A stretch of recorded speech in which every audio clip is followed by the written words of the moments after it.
All right, everybody. Happy Friday. Today is January 23rd, and you're hanging out with my community manager, the community built by, for, and managed by community managers.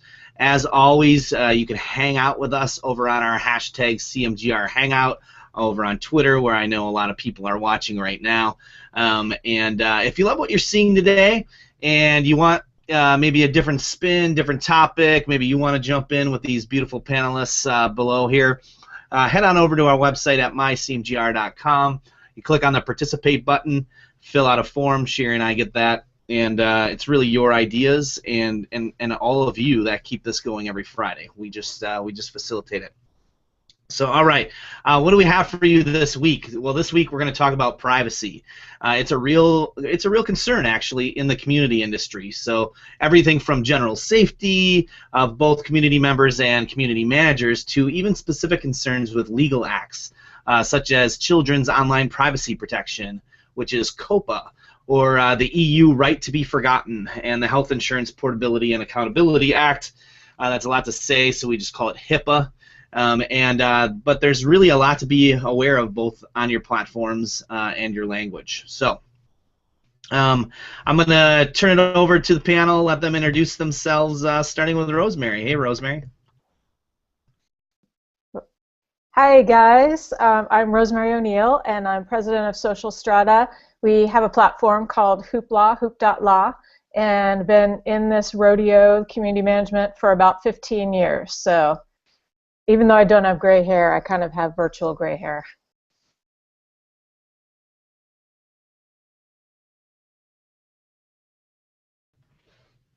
Dom, are you frozen? Nope, I'm not frozen. I pulled a Sherry there and was not ready to introduce myself. So, hey guys, I'm Dom at Dom Garrett. Most recently, freelancer extraordinaire. I'm really excited to be here to talk about privacy. I've had a lot of different jobs before this, so I fortunately and unfortunately I've had a lot of up close and personal HIPAA type stuff. So I'm excited to chat about privacy. Hey everybody, I'm David Dewald at thunderhead.com. I've been community manager quite a long time too, and I've in the past, fortunately or unfortunately, had a chance to work with COPPA and HIPAA. So if you guys have any questions out there, let me know. Brian Fanzo, iSocialFans on the Twitters, Chief Digital Strategist over at millennialceo.com now. I actually did and worked 9 years in my previous life with the Department of Defense deploying and managing cybersecurity, not only products, but deployments of tools and communities. So topics near and dear to my heart, not only from that experience, but also kind of how it migrates into the social business sphere. So always enjoy this topic and great panelists. Awesome, and hey everybody, my name is Brew. I am the Director of Awesome with BTC, Be the Change Revolutions, and co-producer here with Sherry, who will be joining us a little bit late. She's got a co-worker, I think, goodbye party that she's at, but she says she'll be popping in soon. We've been busy getting ready for our 24-hour broadcast starting late Sunday night in celebration of CMAD, Community Manager Appreciation Day. So. All right, so as always, guys, over on Twitter, in a little while, if you'd like to tweet us your questions, we'll bring them on to the show and answer them. But we're going to start things out with question number one, which is, what precautions do you take to protect the privacy of your community members? So who'd like to take a stab at that first? I know within my community, I like to... I think the only thing that are required, well, I mean, we have some things that are required, but they're not necessarily visible. So we do require their username be visible. They don't have a choice in that. But typically everything else, they have the option to hide. So they can hide their email address. They can hide, bio or any other information they put in there, or just not fill it in. But I mean, internally, we require like first name, last name. We're a pro community, a professional community, so we do have some requirements there. But for the most part, we have users of ours that work with companies that have extremely strict rules as to what they can and cannot post in a community. So much so that we even have some policies for creating anonymous users that can post and receive help within the community, but completely never identify what company they're from or what industry they're in or anything like that. It's financial industry, I can say that, but they are highly regulated, so they're very, very strict on what they can and cannot put in the community. So we have to accommodate that. In our community, which is a support community, our own one primarily, we are working both from a technology standpoint and from a human being standpoint. From a technology aspect, when someone posts a ticket, if it comes in through an unfiltered mechanism, it's automatically turned private so that people can't accidentally put in their credentials or their email address, which will often happen when someone's looking for help with a technology product. They don't understand that it could be public, so that automatically gets turned private. Also, if you're dealing with less sophisticated users too, it often requires some human intervention. If they start spewing out things they shouldn't be inside of a post or a ticket, we will often go in and either turn it private or edit it to take out the things that don't necessarily need to be public, or put that stuff behind the scenes into a private note so that we can see it on the admin side, but the public can't see it. And that's kind of the main thing for us personally. From a customer standpoint, we definitely try to do some coaching on deployment to make sure that they think through those scenarios up front before they start to deploy. So it's something that you really need to consider before you go live with a community. Yeah, for me, I think I love those things. I think there's a difference between like a paid private community versus like a community that anyone can sign up for. I think part of it is you can't really fix stupid, but at the same time you don't want to give the user open parameters so that they can just without really knowingly give themselves information. So I think a lot of times is if you give those give them parameters to put information in, and like David said, I like the idea that if you start out, one of like the best practices that we always worked on was if you start out with everything private, no one can say I didn't know that was going to go public, because they actually have to be the one that unclick the box or click to say this is going public. So I think that's part of like those best practices is allowing giving it the start off with like nothing's out there, and then slowly they can add showing their picture or engaging. One of the communities that I really worked with was with partners. It was a partner-facing community that had customers and partners, and some of our partners were kind of non-disclosed publicly on what they were actually sharing. So we had a big issue on like where people were posting what documents, because they could post it in a private group versus a public one. And so a lot of times we'd have put things like a pop-up that if this was from a partner, it would pop up and say, you realize you're posting this where everyone can see it. And it sounds really stupid and probably annoying, but it prevented them from feeling like they were one click away from sharing something they didn't want to share. I just throw in, just from a pure social standpoint, we're often very cautious, even with some of the brands we manage on on complaints, public complaints, where people are mentioning people by name and dropping phone numbers and stuff like that. We try to just protect privacy in general, and kind of look to hide comments like that, just to sometimes even have people don't realize. I don't think that everyone can kind of see that stuff. So question number 2 is, when is it okay to break a user's privacy? So are there any times where it's okay to break? I think if someone's life is in danger, and I don't know if there have been situations where in a community, heaven forbid, someone is threatening suicide or something drastic is happening, where the identity needs to be shared with law enforcement. But I think short of that, you need to be very, very cautious about breaking that privacy barrier. You need to have a very good reason. Yep, that's about the only thing I can think of too, is if it was a life-threatening incident of some kind, or if they're apparently very depressed. In that way, if it's something that I feel like maybe I can resolve myself, I might reach out to the user personally and see if I can at least help them get help, kind of a thing. Yeah, Go ahead, Brian. Go ahead, man. Way too nice. I have recently started working with some health communities, and we deal with stuff like this on some of the pages. So we've made sure that in the playbook essentially is what the steps are. If there's something you have to do, and I think that that's the really important thing, is that you really set it. Anytime you do break any sort of privacy like that, you're setting a precedent. And you need to make sure that every time you do it, if it is needed to be done, it is done in the same way, in a way that is really, really thought out with, these are the steps you need to take. Obviously, there's a human-to-human connection there, so you have to just talk to the person, but at the same time, there are certain steps that you need to make sure you follow to be able to protect both sides in that, because you don't want to forget something that is going to being detrimental to the other person especially, or anything that could come back, because it only takes messing that up once for 0 people to trust you ever again.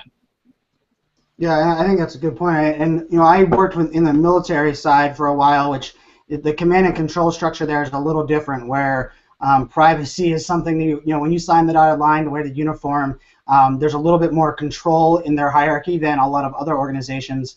And then whenever I kind of bridged that into the employee advocacy side, where I was working with communities of influencers as well as employees, that privacy thing was really based on the HR team. So a lot of things that were questionable, I made sure that my team was working alongside HR every step of the way, because not only did I not want to violate someone's privacy, but I also didn't want to leave something hanging, like employees getting fired, or employees, how do you handle those posts? Where did you take down what they've shared? Do you put their name as anonymous? So just kind of thinking about those things and going through that process as you're building out that original community, and really adapting that as you go, because we had actually one of our most senior people in the entire external-facing customer service team leave leave without good notice, and they had over 100 posts that were frequently viewed, and so we really had to adapt and change our schedule or change our policy based on that. But actually breaking their policy is something that I never really authorized unless I was with legal or HR.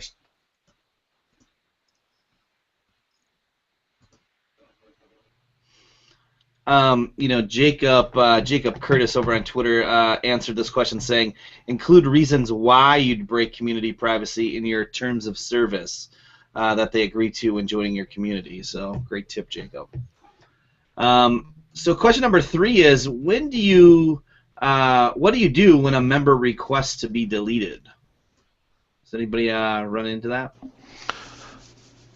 I think it depends on the site. So in my current community, it is the community of practice support community. So sometimes the questions that they ask are good questions that I don't want to get rid of, so we may just remove their account. But in other communities, when people have asked to be removed, we've eliminated them from the site completely. So it looked like they never posted. Doing that full delete like that sometimes can cause issues in conversations, especially if it's a support one. So if there's questions, answers, question, answers, and then there's this gap where somebody's answering a question that doesn't appear to have ever been asked, or if an answer is there and it's suddenly gone, it can break the help of the community. So I think it just really depends on the kind of community you have, and it's a good policy to set up front if you can plan for it. What do we do if? But there's a number of ways to handle it. We do almost exactly the same thing as David just described in our support community. We also run an entertainment-based community that's another different group with a different personality. And one of the things they frequently do is they ask to be deregged, which they mean delete, and will sometimes change their minds a couple days later. So we've instituted kind of a cooling off period for that community where we won't immediately take action on it. We'll give it kind of 24 hours, 48 hours, and then if they make a second request, then we may honor it. But you definitely have to address the policy to the flavor and style of the community for sure.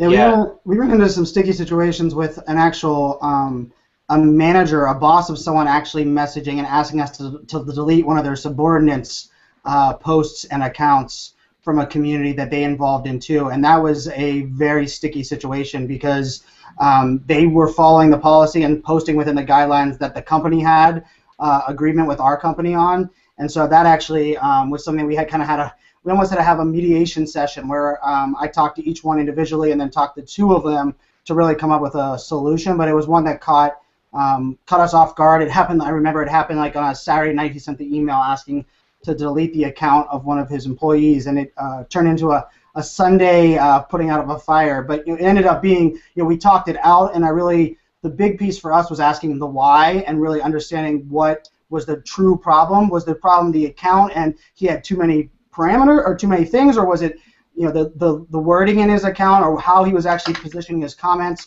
and where that kind of fell in? And so it took a while to kind of remediate that problem. That was really the only time I've had that kind of issue.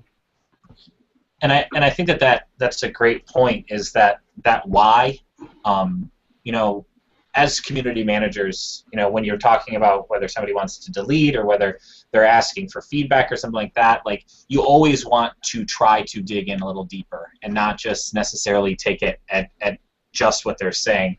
I always think about David when he talks about, when you have people that are complaining in a community and the people that are really, really loud, like, they want it to be better, they just don't always say it in the right way. And so, by asking that question, I've said some stuff I don't mean. Just be like, yeah, I never want to talk to you ever again. It's not like I mean it. Like, I don't want you to necessarily just be like, all right, cool, ban hammer, deleted, you're out of here. Like, ask them those questions to see what's going on, because, if somebody wants to be deleted, there's a reason, and there's you could learn and grow from that, and potentially still save members of the community, because those are going to be the stories that are a lot better than somebody who's just all sunshine and rainbows in your community the entire time.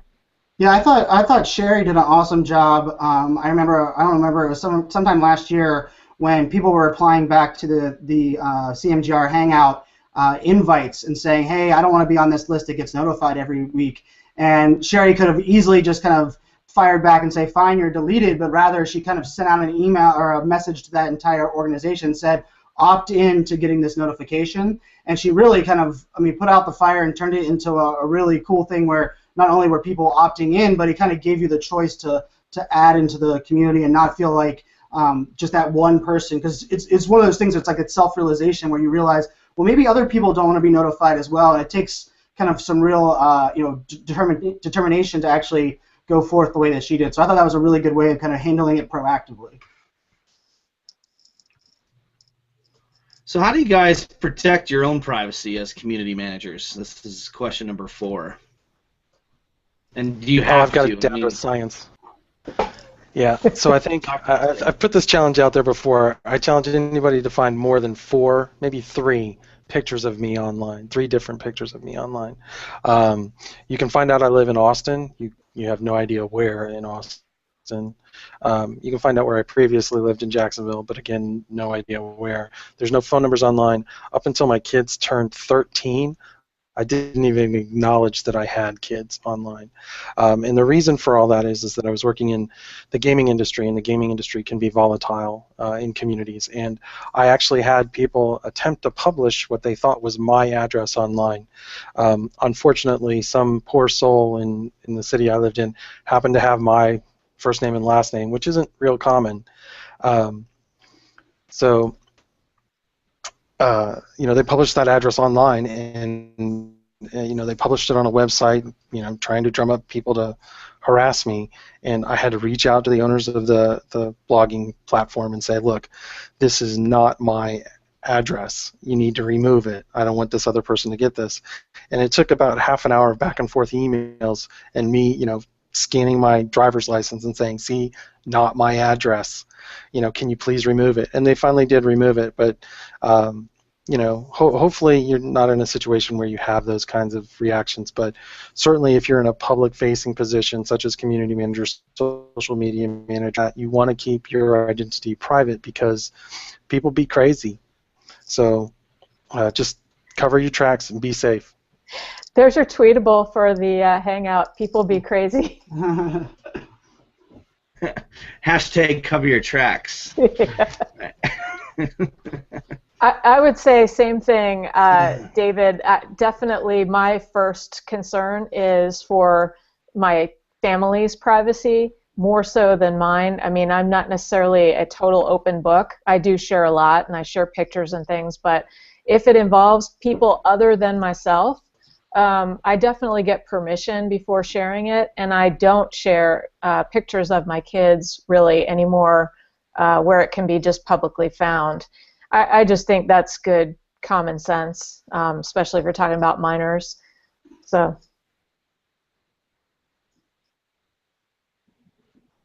I need to start taking notes here because I am absolutely horrible with all of this. I put literally everything out there. Granted, I was just thinking the same thing, Dom. Like, oh boy. Yeah, like I don't have kids. I don't have a wife. I mean, my family, my mom, but here's the thing, is my mom knows everything about me because I put everything on Twitter. She knows stuff before I call to tell her something and she knows it already. So, but yeah, I mean, if you are working in any sort of anything like that, like David, after you mentioned that there was like websites and blog posts and stuff like that just completely dedicated to you, and like stuff that you've done in the gaming community, like I looked for that stuff, and I know why you do what you do now.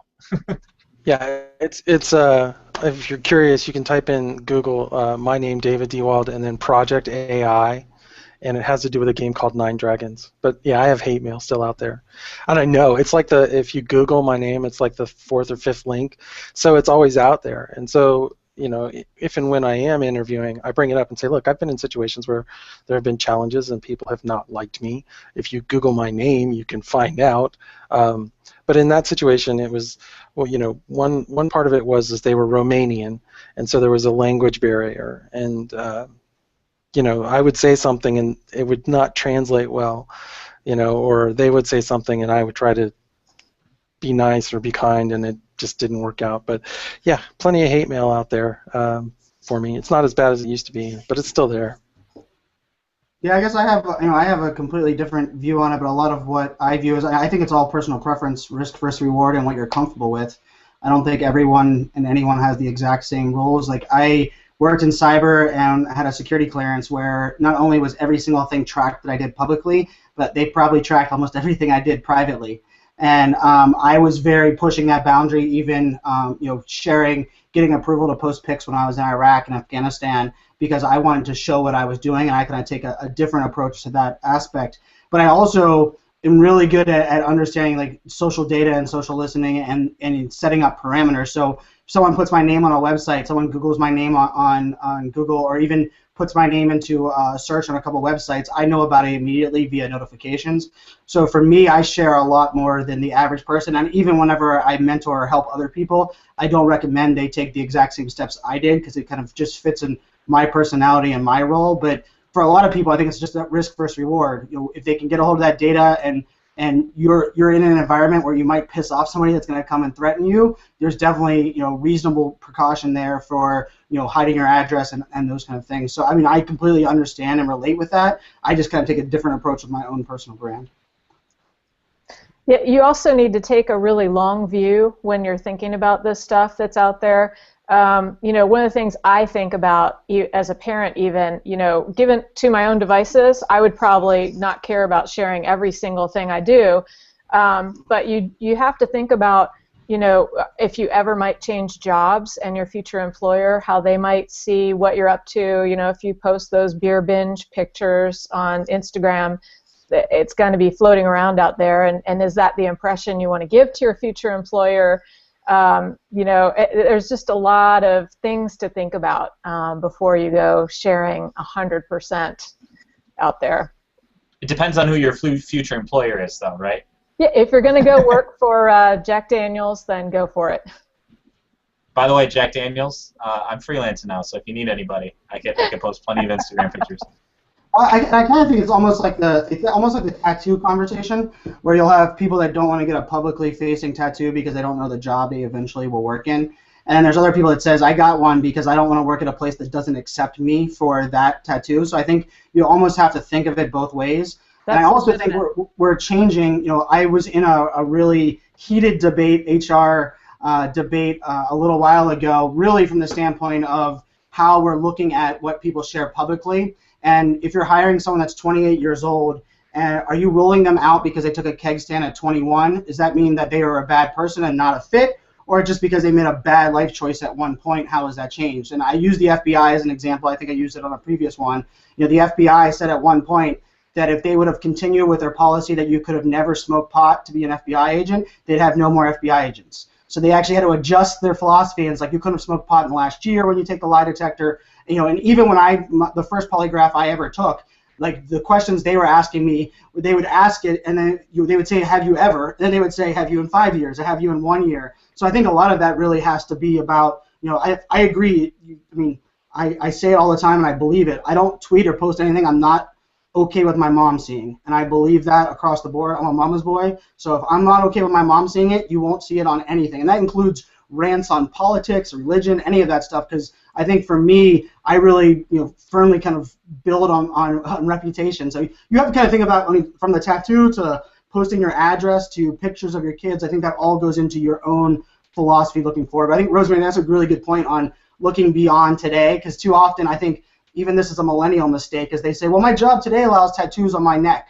Well, the job you have tomorrow that might be paying you twice as much might say that that tattoo is what cost you the job. So just kind of think of that as a you know, overall view for sure. I think we have our new tweetable too. It's make sure that everything you post online would be something you would want Brian Fanzo's mom to be okay with. So. Somebody please make a graphic. Somebody please make a graphic. Thank you. Hashtag Brian Fanzo's mom. Yep. Hashtag Brian Fanzo's mom. That won't go horrible at all. People be tweeting out, "I haven't smoked weed in the last week." Hashtag Brian Fanzo's mom. Yet Love today. Hashtag Brian Fanzo's mom. So question number 5, do any of you guys have any experience on this, the COPPA in your community, the Children's Online Privacy Act?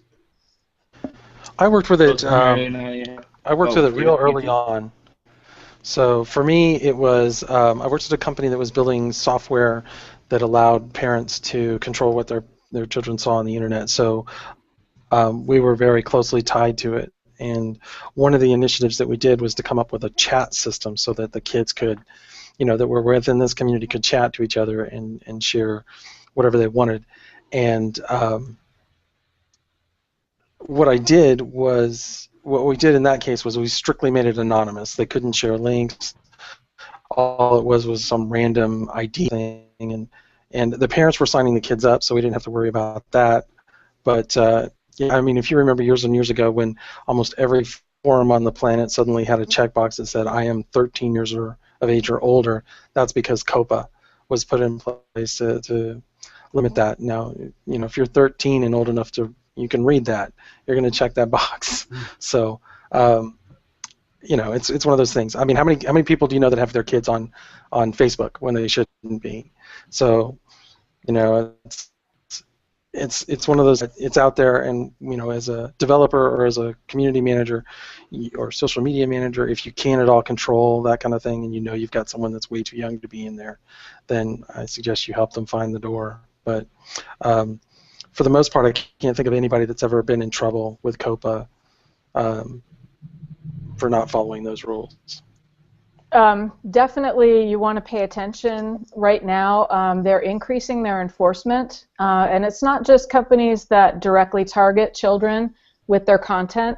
If you have actual knowledge that you have kids 13 and under giving you personally identifiable information, you need to be very aware of what COPPA enforcement is going on. Right now they're specifically pursuing mobile app developers, and there have been some big fines lately. So you can't say, you know, I am not a toy maker site, or I am not a kid Sesame Street site, so I don't need to worry about it.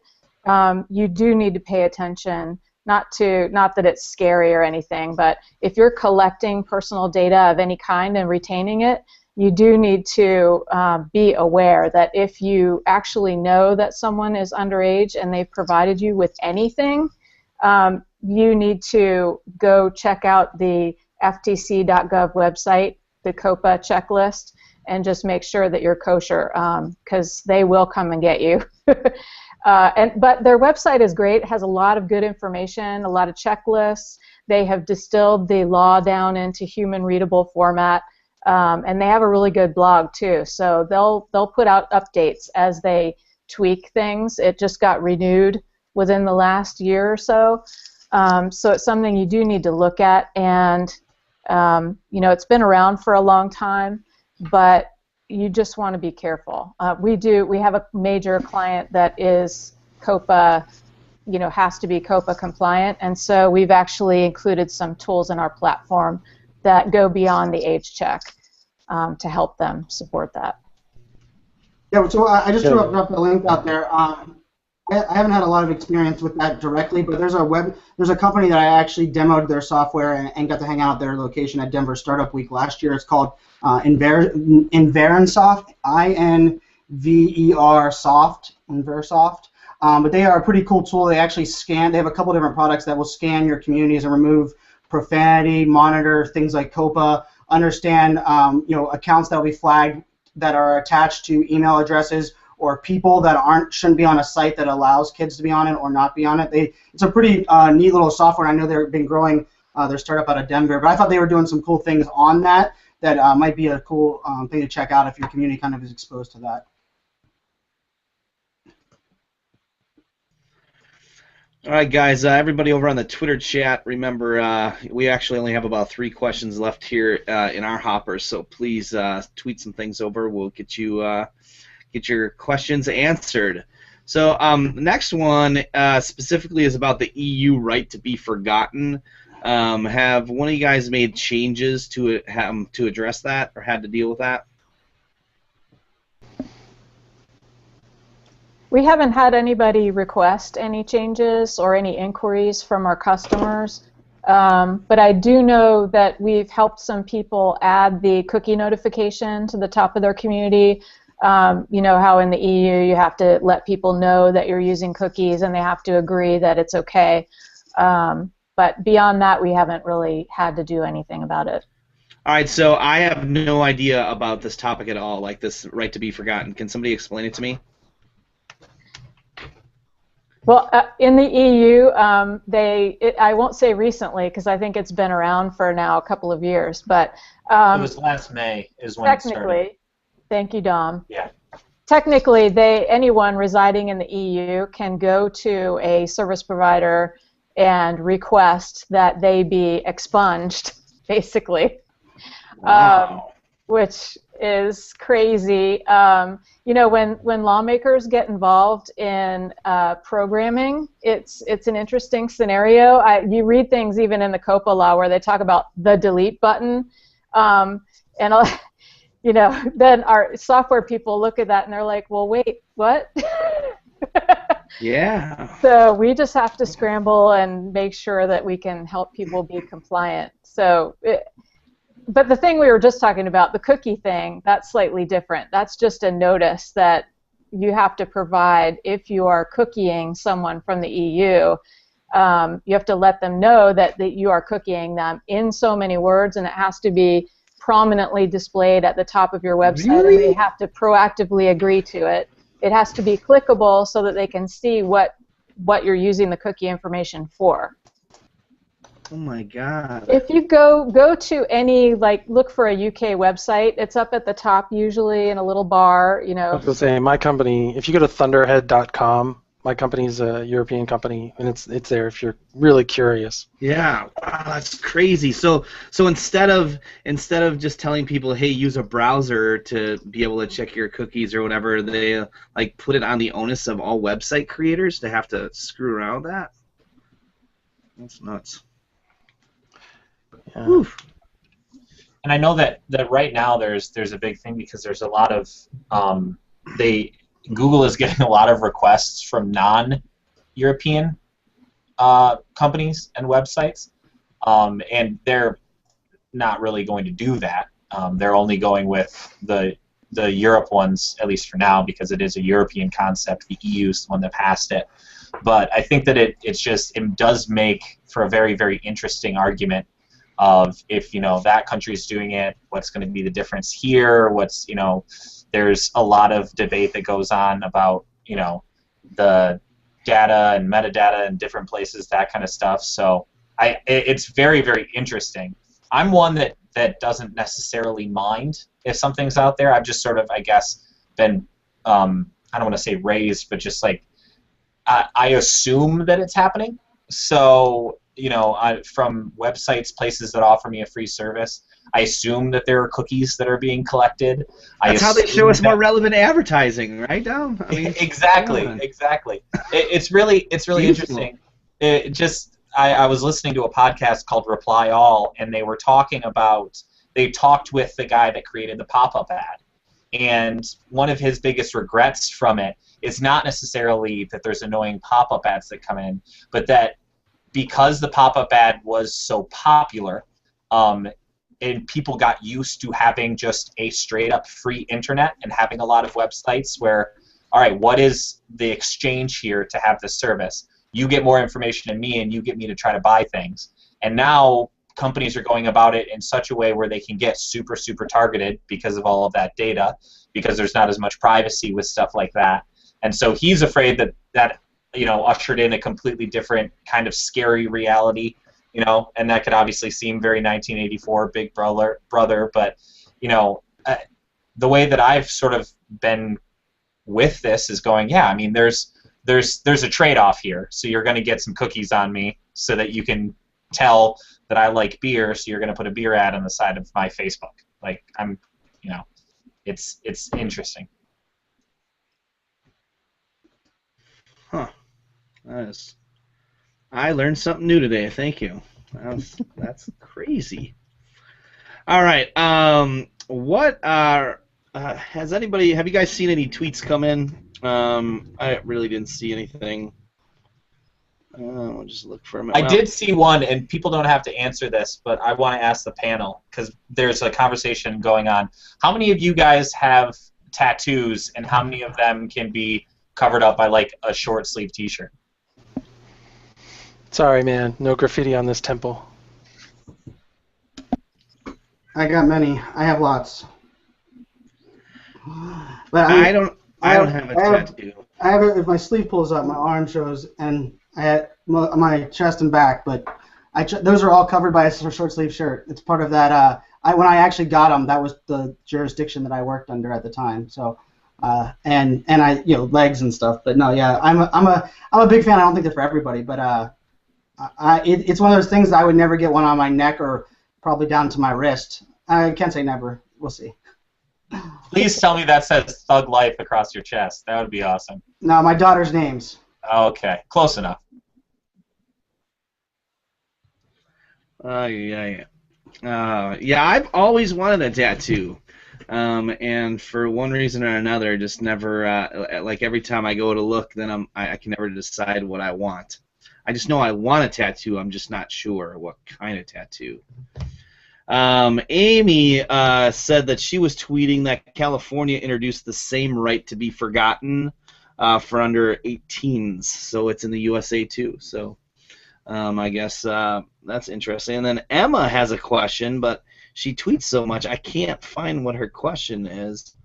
Apparently Emma hadn't been on many Twitter chats till today this week, so she said she was getting all of her tweets in today. So shout out, of course, to Emma Cunningham, who rocks. I know she's a crazy monkey like Dom. Okay, so Emma says, hey, since we're talking about EU laws, how about Canadian CASL? Is that like Canadian American Sign Language? I don't know what that stands for. Anybody? I know it for sure does not stand for Canadian American Sign Language. which basically just means every time you sign, then you do the sign of the A afterwards. Anyways, it's a terrible joke.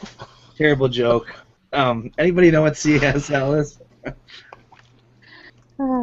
Sorry, Emma. I should know. Because we've talked about this on Emma and I have talked about this on a podcast before, and I don't know, so I'm the worst. Yeah, okay, we can talk about the Canadians if you want. We're talking Canadian. Sherry's not here. Let me get my toque. Okay, Also, there is a California law that is somewhat related to the do not forget that's working its way through the system too. But so you really, I think the headline is, as a community manager or as someone who is running a community, you do need to find a way to stay abreast of these things. And just for clarification, so we can just this is a show about facts. It is the Canadian anti-spam law, is what Emma was referring to. So, and Janet actually pulled out a official site, which is fightspam.gc.ca. So. What do they have against canned meat in Canada? I don't know. Not looking. Oh, they are looking. Oh, they're answering us. Well, this is also on a delay, I think. So, anyways, all right. Let's jump into one of our questions here, number 7. What changes have you made to address the Health Insurance Portability and Accountability Act? So, has anybody had to deal with HIPAA type stuff around their communities or social media even? I haven't recently. I have in the past. We worked at a company and we built some digital signage that was web-based, and one of the things that we wanted to do was a queue, so they knew how much longer they'd have to wait. And so we had to conform that screen to HIPAA, so there was only so much information we could put on the screen so that the person could identify themselves and know where they were in the queue. But that's been it. And I think we went with first initial and the 3 characters of the last name and a random number of some kind, just to keep it, safe. I don't know if they're still using that today, though. We have a couple of clients who are subject to HIPAA, and they're mostly using human brain power to make sure that people in the community don't share things that would bring the law on them. And they're private, of course. But it's, sometimes you need to have a person physically looking through the content that's being posted to make sure that somebody is not posting something that's not allowed.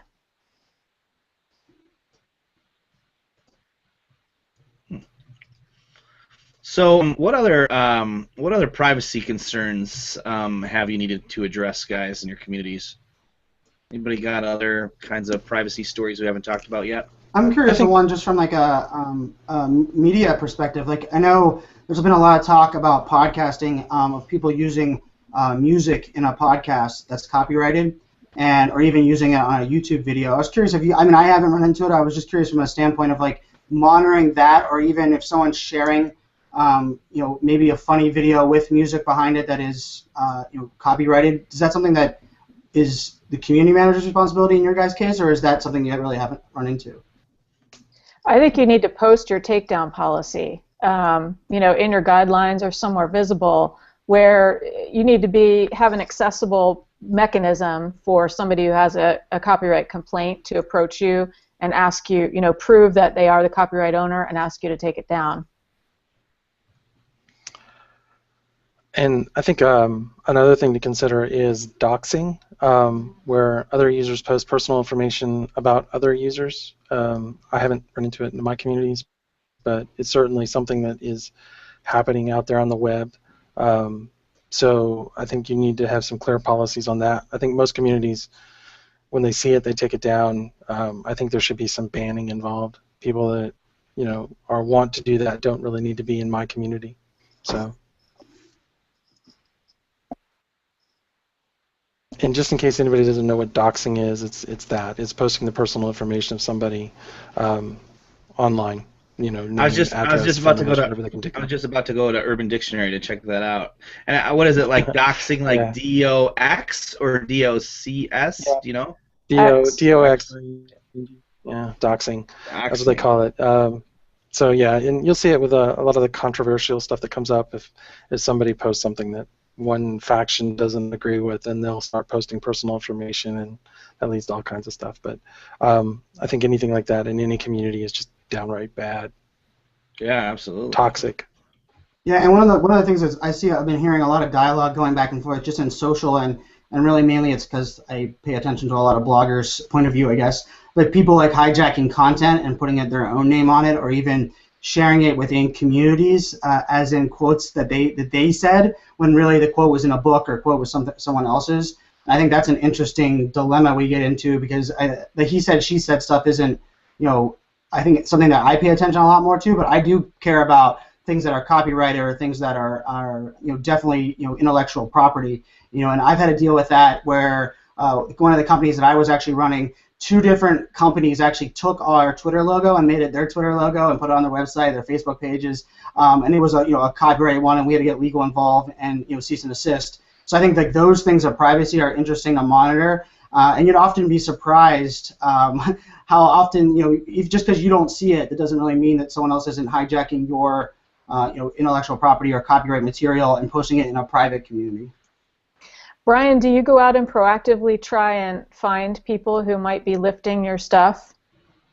I don't proactively do it via personal. I have a lot of tools. So I actually, right now, I just wrote a post on a bunch of tools, and it kind of taught me that I have a little bit too many, so I'm kind of fine-tuning that. But I have a lot, I use a lot of if this, then that, not even just the tool, but like the algorithms in a couple of the big social listening tools. BuzzSumo right now, I have it where, even if someone uses a quote or a picture, I'm tagging all of the pictures that are posted up on Millennial CEO with metadata, so that I can, if someone actually shares that picture without ever giving me proper, and I'm one that I let almost anyone and everyone share anything they want, as long as they let me know, or if there's giving me proper shout out. But I do have those tools in it, and I'm surprised how often we had 3 blog posts actually taken from millennialceo.com last week, repurposed on websites and put under someone else's name, stripped all the hyperlinks out, and they just put it up on their company blog site.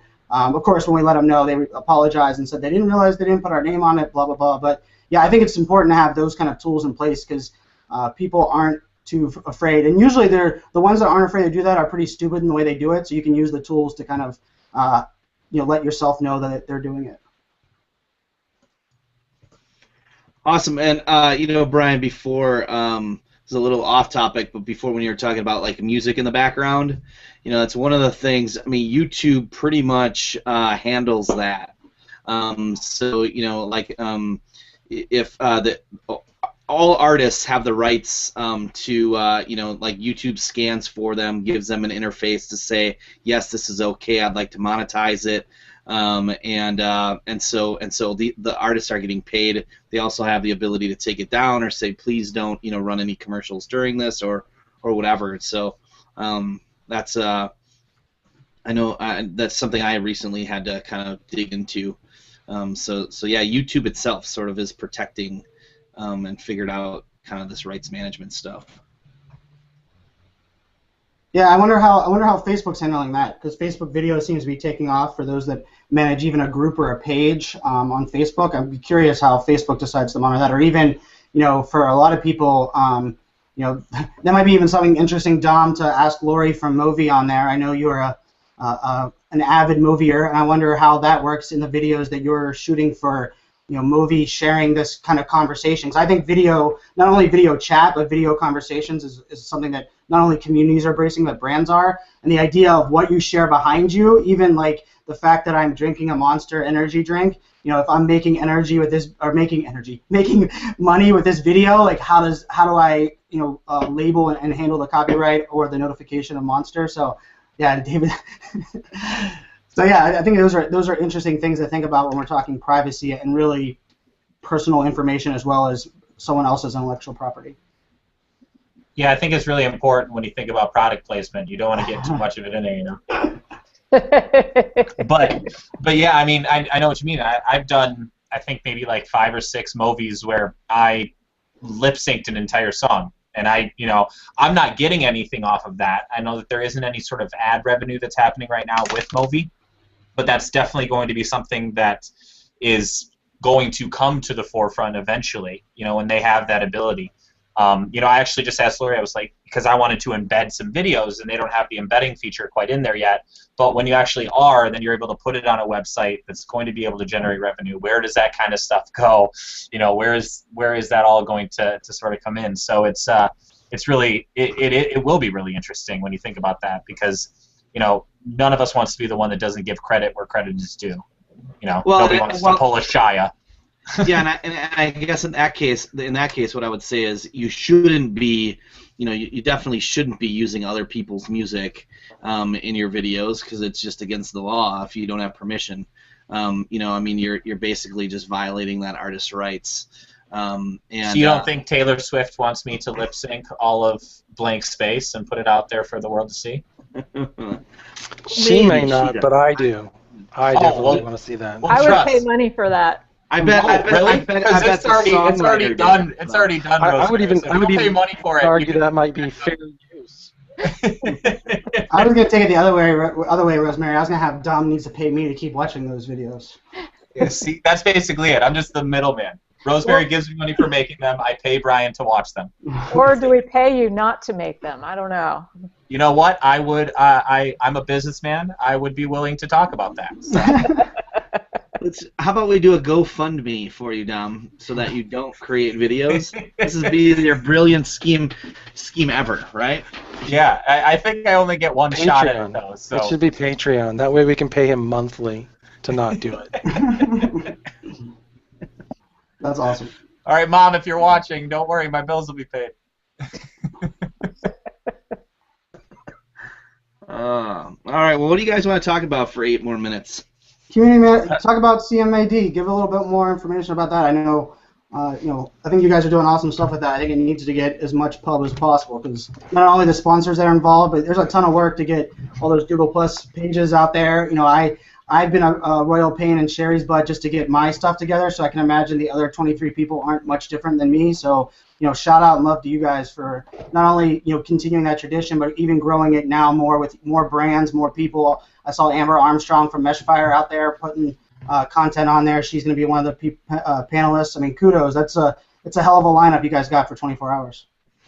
And congrats to you, Brian, for your nomination, your award nomination.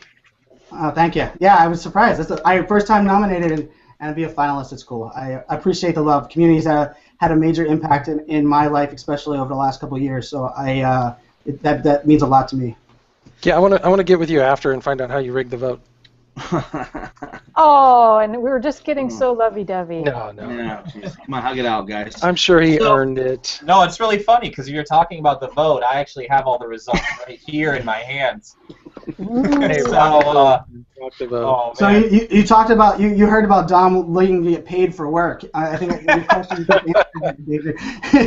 Oh man, I have zero integrity, but apparently a couple of GoFundMe campaigns. So you win some, you lose some, I guess. But no, talking about that, I wanted to personally say because I part of a great committee that really took all of these awards, and I personally have been absolutely blown away by the community's response.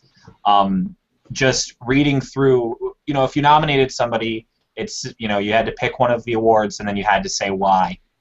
And I feel very, very honored and lucky to be a part of this wonderful community because the people that are on these panels week in, week out, everybody on that nominee list is absolutely fantastic. And everybody out there, it doesn't matter who actually wins these awards, everybody that was nominated for very, very good reasons. And it's very, very hard to pull all of that down to be like, hey, guess what?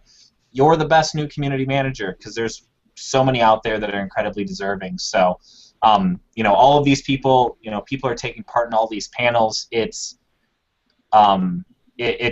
mind-boggling how amazing everybody in this community is. It's not like there's 7 people that are awesome and 47 that are on the coattails. Like there's just rock star after rock star after rock star. So thank you to everybody that shared that stuff, and I'm really looking forward to Monday. So a question I get a lot from people is like, hey, what community managers should I follow that are doing social well but also doing their job well? And I know you guys put the Twitter list together on my CMGR, the Twitter handle. I thought that list was great. I've already emailed it out to like 6 or 7 people that I know that asked me that question. And I mean, just the people that are on that list, and you look at not only how they engage their community, but kind of how they do social right. It's a refreshing look. So I recommend subscribing to that Twitter list, but also, I like that we're including that because I think that's even more important than the winners. It's really the whole idea of all of that together and finding new ways to share the people that are doing it right. Well, and I would say absolutely, spread the word because on starting Sunday night, basically at midnight Eastern, 11 o'clock Central,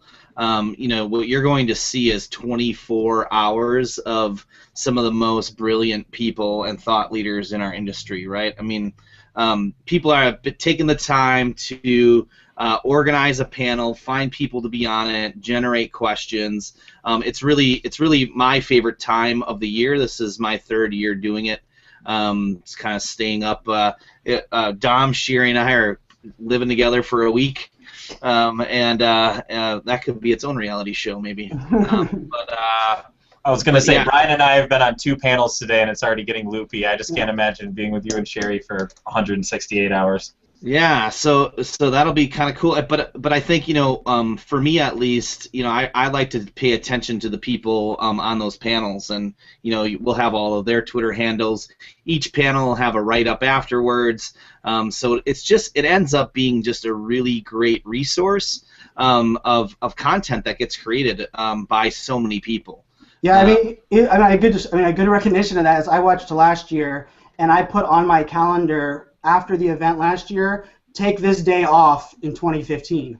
Because I thought it was that valuable from the idea of just not only people's insights, but it's like that perfect morale boost when you're kicking off 2015 with your goals to understand what other people are doing. They're also giving their time. I mean, I have the 2 a.m. Eastern time slot as my panel, so whoever wants to be a night owl or get up early, it will be an interesting. I have East Coasters, West Coasters, people across the pond that are going to come join that one. So, but I think it's awesome. The whole panel all day. It was something I put on my calendar to take off Community Manager Appreciation Day the next year because I thought it was that valuable. So I think we should definitely spread the word on that. I have a blog post that'll go live tomorrow and things just because I think you guys are doing cool stuff. Well, and if you head over to cmad.co or the longer communitymanagerappreciation.com and you click on events, I mean there's quite a great listly going on right now about all of the events that are happening, and so people are there's pre-CMAD meetups that are happening. There's the day of. I know the community roundtable is actually having some events all over, and Social Media Club is putting on an event. Denver, I mean, just all over. Dubai, there's one in Tokyo, and just really, really cool to know that on that day people all around the world are getting together to celebrate what we do every day. So cool. All right, guys. Well, we rambled enough here. It is at that time, so we will. Well, I guess we'll see you guys in a few days as you tune in or you're on panels, and then otherwise definitely see you next Friday. So see you guys. Thank See you you. guys. Cheers.